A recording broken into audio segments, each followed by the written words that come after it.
নমস্কার, দিনবার্তায় আপনাদের স্বাগত। এই মুহূর্তে বিশেষ নিবেদন নিয়ে আমি জয়দীপ। এখনকার বিস্তারিত আবিলাস প্রকল্প নিয়ে ভাবনা চিন্তা অনেক দিনের, কিন্তু বাস্তবায়ন করতে পারছিলেন না সময়ের সুযোগে। কিন্তু আজ যেন সুযোগ হাতছানি দিল সংগঠন কর্মকর্তাদের। প্রথমবারের মতো করিমগঞ্জে বর্তমানে শ্রীভূমির অন্যতম সামাজিক সংগঠন লায়ন্স ক্লাব কর্মকর্তারা আয়োজন করলেন বিশেষ আবিলাস প্রকল্প হাটে বাজারে। যারা আর্থিক দিক দিয়ে অসচ্ছল তাদের জন্য ছিল বিশেষ প্রকল্প।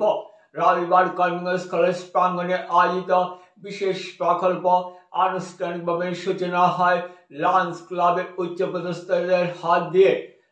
অনুষ্ঠানে উপস্থিত ছিলেন স্থানীয় কর্মকর্তারাও। কৃত্রিম টাকা দিয়ে নানা ধরনের সামগ্রী কিনে ঘরে নিয়ে যান অসচ্ছল পরিবারেরা। উল্লেখ্য প্রকল্প গ্রহণ করতে বিশেষভাবে উদ্যোগ নেন সংগঠনের পক্ষে জগদীশ বণিক, শঙ্কর বণিক, অশোক দেব, রিমা বণিক সহ অন্যান্য কর্মকর্তারা। প্রায় 20টির মতো কাউন্টার ছিল। সেখান থেকে কৃত্রিম সামগ্রী, কৃত্রিম টাকা যা বাজারে সচল নয় তা দিয়ে সামগ্রী কিনে ঘরে নিয়ে যান অনেকেই। প্রায় 1,500 মতো খরিদ্দাররা নানা সামগ্রী ক্রয় করেন। প্রথমবারের মতো অবিলাসী প্রকল্প বিরাট সাড়া ফেলেছে, এমনটা প্রমাণ পাওয়া যায় লোকেদের উপস্থিতি দেখে।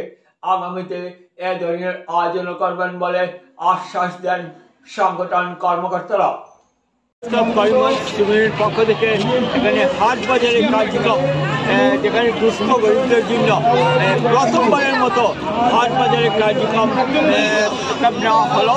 আমরা দেখতে পাচ্ছি এখানে দুস্থ গরিবরা সামগ্রী কিনছেন, তবে সামগ্রী কিনে নিচ্ছেন ঠিকই ঘর থেকে, কিন্তু এখানে টাকার বিভিন্ন কিন্তু সচল টাকা নয়, এখানে নকল টাকার মাধ্যমে সামগ্রী নিচ্ছেন এবং দুস্থ গরিবদের জন্য একটি সহায়তা করছেন লায়ন্স ক্লাব করিমগঞ্জ শাখা।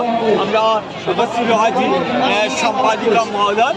আমরা জেনে নেব যে প্রথমবারের মতো লায়ন্স ক্লাব করিমগঞ্জ একটি বিশেষ কার্যক্রম হাতে নিয়েছে, যেটি হাটে বাজারের কার্যক্রম এবং দুস্থ গরিবের জন্য